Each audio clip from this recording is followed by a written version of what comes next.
Welcome back to the Frank Roche Show. Nice to have you with me. If you haven't already subscribed, like the video, tell your friends and family to do the same. I appreciate the support. Nasty rainy day where I am. I hope it's better where you are. April showers bring May flowers. Got some pretty flowers blooming. We're going to have some showers all week in my area. Next week, it starts to warm up a little bit. We're almost there when it comes to summertime. All right. Well, it's hard to have a podcast or a radio show or whatever this is I'm doing. We call them podcasts, of course. Not too different from radio shows. But it's hard to do a podcast or whatever and not speak about President Biden. Anyway, he got himself in a little bit of hot water the past several days. He made the comment that he has commuted many times by train or car over the Francis Scott Key Bridge. Getting a lot of heat for that comment. I'm not going to go too far down that road. I think if you decipher that comment a little bit, I suspect what he was saying is he's traveled by train or car hundreds of times, of course, in his 36-year career as a senator, vice president. But it came out like he was saying that he took a train over the Francis Scott Key Bridge. And of course, there's no train tracks over the Francis Scott Key Bridge. If he's claiming he went over hundreds of times in his car, as in that's how he commuted to work, then he's an idiot because he took the long way to work every day. 695 is many miles longer than taking 95. So unless 95 was shut down or severe traffic, it's very unlikely he ever drove on that bridge in a car. But he just can't help himself when it comes to calamities, tragedies, big events in the country. He has to insert himself in every single event. I remember we had the horrible, horrible fire in Hawaii last year. And after weeks and weeks of ignoring the situation, he finally went to Hawaii. And the first thing he does is talk about the fire at his house in Delaware, as if he has some understanding of what the people in Hawaii had gone through with that horrific fire. We talked a couple weeks ago about the Biden administration's efforts to force the transition from internal combustion engines to electric vehicles through regulatory practices of the EPA, forcing a transition to electric vehicles through emission standards. And then last week, he does the same things for trucks, heavy trucks, garbage trucks, cement trucks, any kind of truck. And he's accelerated it. So the EPA is now forcing the same thing, our truck transportation and distribution network. And oh boy, is that going to blow up in our face. Talk about inflationary. Holy cow. Again, I hate to do this. Most of my friends are Democrats. My colleagues are Democrats. My family's Democrats. But boy, oh boy, the Democrats are doing nothing to help when it comes to inflation. Just keep pouring fuel onto the fire.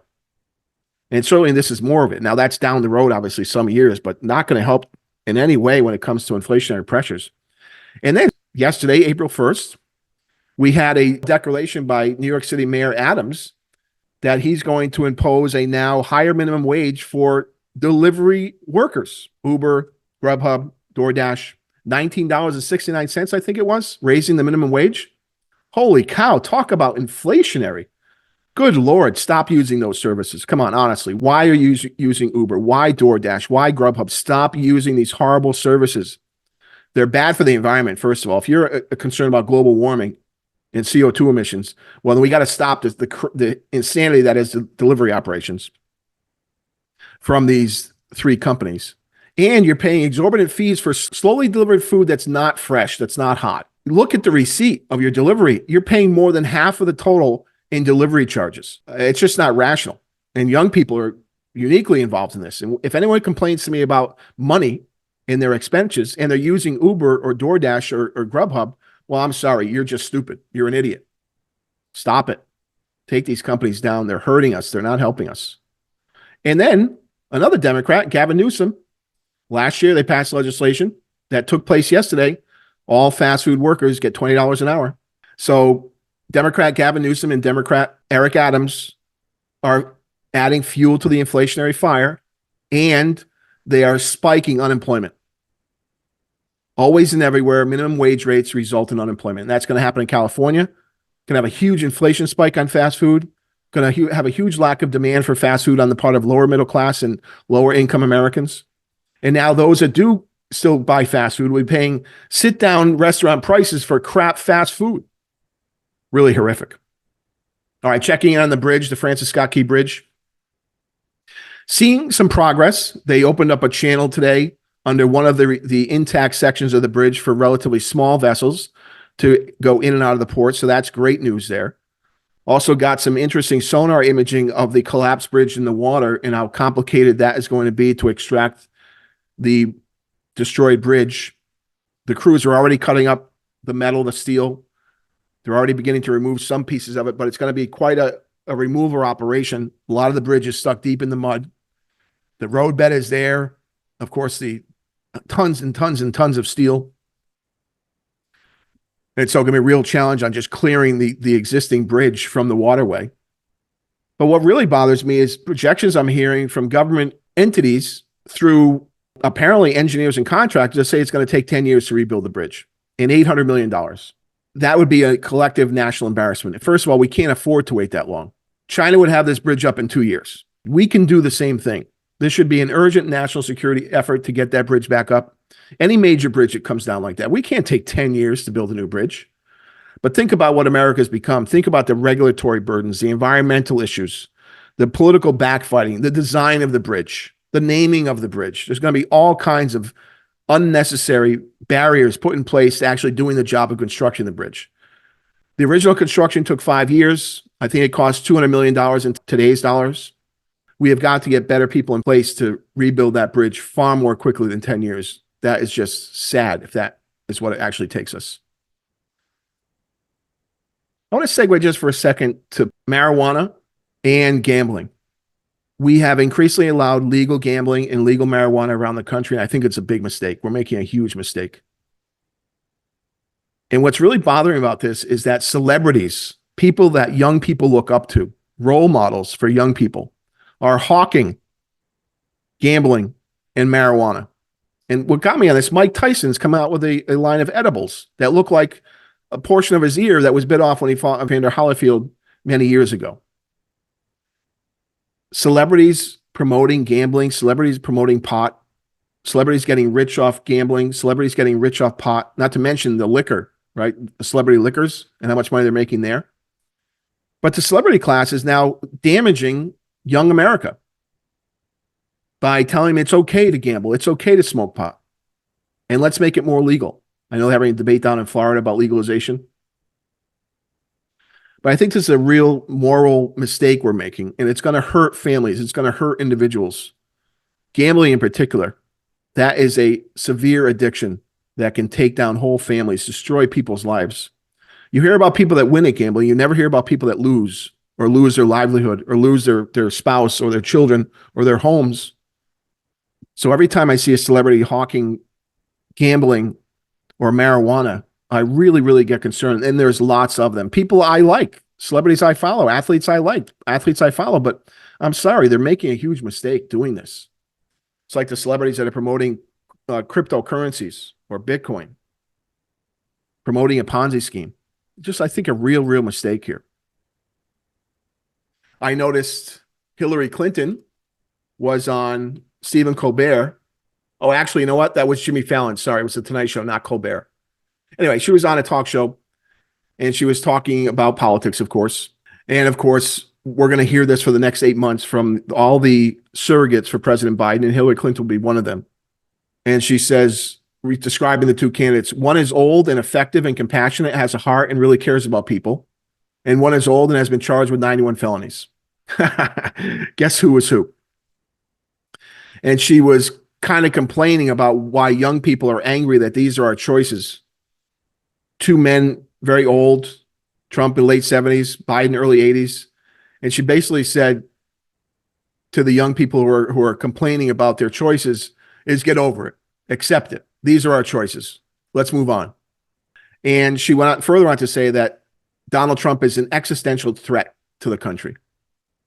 I thought global warming was, but also Donald Trump. And we're going to hear this pretty much almost every day for the next several months. Not to mention, of course, that Hillary Clinton denied the 2016 election repeatedly and still does. They still call it a fraudulent election, as they did in 2000, as they did in 2004. So the election deniers are on both sides. But this is going to be it, right? So it's going to be democracy, and Trump's a threat to democracy, abortion, and Bidenomics, the economy. Not a great platform. Abortion issue is going to stick. That's going to be an important issue for sure. And I think Republicans have to move on that. They're going to have to get away from the absolutist position of no exceptions for abortion. It's just not going to work. I think Donald Trump is going to go that way as well as the candidate. He's going to go for some weeks or months that abortion is allowed, life of the mother, rape, incest, that kind of thing. Anyway, so Hillary's going to be out there bashing Trump in this existential threat to democracy. And there's not a threat. And the more they say this, the Democrats, I think the weaker the message becomes. We've been hearing this now for 3 years about this democracy thing. I'd like to point out, of course, we're a republic, not a democracy. She's talking about democracy in that the majority rules when it comes to elections. And of course, what happened January 6, 2021. And that event did not disrupt democracy. Electoral college vote went through. Biden was elected. Trump went home. But what's complicated things is RFK. So RFK Jr., Robert Kennedy, was on CNN talking with Aaron Burnett. And Aaron Burnett was asking about the two candidates and the threat to democracy. Again, that's going to be the message. CNN, MSNBC, or MSDNC, they're going to be pumping this same platform that President Biden wants pumped. Abortion, Trump's a threat to democracy, Bidenomics. And should we ask who's a greater threat to democracy, Joe Biden or Donald Trump? And RFK is surprised. And he says, I can make the argument that President Biden is the much worse threat to democracy. And the reason for that is President Biden is the first candidate in history, the first president in history that he used the federal agencies to censor political speech, so to censor his opponent. But he went on to say the greatest threat to democracy is not someone who questions election returns, but a president of the United States who used the power of his office to force social media companies, Facebook, Instagram, Twitter, to open a portal and give access of that portal to the FBI, the CIA, the IRS, to censor political critics, which is true. And what we're talking about is censoring conservatives, censoring Republicans. And again, there were claims that the 2000 election was stolen, the 2004 elections were stolen. These words really scared Democrats because these words indicate that Robert F. Kennedy is more of a concern for Biden's success than for Trump's success, not to mention his vice presidential candidate, which is a hardcore progressive. And so he just put another spotlight on his back, did RFK. But he also complained that President Biden denied Secret Service protection to him, RFK Jr., and he's saying that because he's an opponent, because he opposes President Biden, because he's challenging President Biden, that's the basis for denying the Secret Service protection. So Democrats are not happy about what RFK had to say about President Biden, and now are convinced more than ever that he'll be peeling away votes from Biden rather than Trump. So the last check on markets and data was Thursday. Let's go ahead and check on some data from Friday. The only data of meaning we had on Friday was the February goods trade balance, another massive trade deficit, minus $91.84 billion trade deficit for the month of February, worse than expected, worse than the prior month. China and Mexico lead the way. We continue to send massive amounts of our wealth overseas. Did you know since 1974, this is a rough number, I think it's close, I haven't checked it in a little while, but I think it's pretty close. We have transferred about $37 trillion of our wealth overseas, mostly Asia. Just shocking. Anyway, for 2024, we're on pace for another $1 trillion plus trade deficit. Really, really bad news. No way to run a country. The evidence of this is the winnowing away of the middle class. And look around your house. Tell me how much of the things you have in your house is made in America or even by an American company. My regular listeners know at the end of every show, I say, always try to buy American. And I say that because it's very hard to do. And what you have to do is you have to buy American brands, even though they're manufactured overseas, because at least you're supporting American brand. Anyway, real problem with trade ongoing. Let's continue checking on data for yesterday, April 1st. We had February construction spending down 0.3%, worse than expected, worse than the prior month. Construction spending is a volatile series, doesn't have regular trends. Obviously, construction is very expensive, so it changes periodically and obviously impacted by high interest rates. Also, we had the ISM, Manufacturing Purchasing Managers Index. That's the Institute for Supply Management, a gauge on the manufacturing health around the country. This is an index. 50.3 was the release, a little better than expected and higher than the prior month. Right on the breaking point between expansionary and contractionary economy, but the first move above 50 in several months. And then today, Tuesday, April 2nd, we had factory orders for the month of February up 1.4%, better than expected and better than the prior month. So good news there. Ex-transportation up 1.1%. Much like construction spending, factory orders is a volatile series, not long trending periods of time. Very expensive stuff's come out of factories, but a good number nonetheless. Nothing here changes the outlook for Fed policy. The worsening trade deficit means that consumption is still high, so more debt. We have better than expected construction spending. ISM manufacturing above 50, factory orders better than expected. So nothing here changes Fed outlook in terms of their April, May meeting, the 30th and the 1st, or their June meeting. They are on hold through June for sure. And markets are starting to catch up on what I've been calling now for several weeks, if you listen. And that is the Fed's on hold for much longer than they expect. And we see the reactions today in stocks and fixed income. So that's all we have for data today. Let's check in on markets real quick. A snapshot at the close here. S&P 500 finishes the day 5,205, down 37. Again, over concerns that the Fed's on hold longer than expected and there might be fewer rate cuts in 2024, if at all. I think the Fed should stay on hold for an extended period of time through 2024. In fact, I'd like to see one more rate hike. I want to see Fed funds go to 5.5% to 5.75%. They're not listening to me. But nonetheless, equity markets starting to check in on that right now. Look at the U.S. yield curve. U.S. yield curve shifted up across the board from the 1 month to the 30-year. We still have an inverted yield curve from 1 month through 1 year. We have an inverted yield curve from 1 month to 30 years, really. 1 month money will cost you 5.38%. 30-year money costs you 4.5%. The time value of money is a little cockeyed in the bond market right now. Anyway, bonds beginning to reprice Fed activity. Oil lifted on the back of increased tensions in the Middle East after Israel's attack in Damascus on an Iranian military building they claim in Damascus, the capital of Syria, and the potential escalation of the activities in Gaza. West Texas Intermediate, NYMEX, $85.13, up $1.42. Biden administration is not going to like this. They may tap into the Strategic Petroleum Reserve again, although they've whittled that down to the lows since the 1970s. Nat gas, $1.85, up a penny. Gold breakout to the upside above 2250, closed the day at 2,290, up $41. So the gold market and participants are saying we have too much uncertainty, too much risk in the world, and too much inflation still in place. Checking the dollar, dollar still bid. Testing 105 now. U.S. dollar index 104.79, down small. Dollar yen 151.59, range bound. Dollar yen market participants are afraid the BOJ is going to come in and sell dollars and buy yen to move the dollar yen rate lower. Sterling against the dollar 125.70, up a bit, but nothing major. Euro dollar 107.70, well below 108, up small on the day, but dollar strength remains the theme. As I've been saying, sell rallies in equities.